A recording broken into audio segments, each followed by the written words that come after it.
Инвестирањето во инфраструктурата ќе остане клучен двигател на економскиот раст и во иднина, но тие инвестиции мора да се реализираат навремено и ефикасно.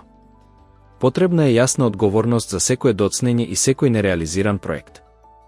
Решението лежи во креирање долгорочна стратегија за инфраструктура, поддржана од сите релевантни чинители.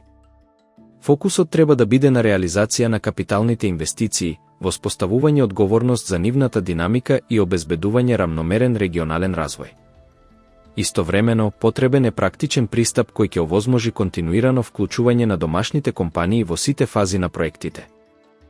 Финансирањето преку странски кредити и партнерства може да представува силен поттик за нов инвестициски циклус, но само доколку се искористи стратешки и одговорно.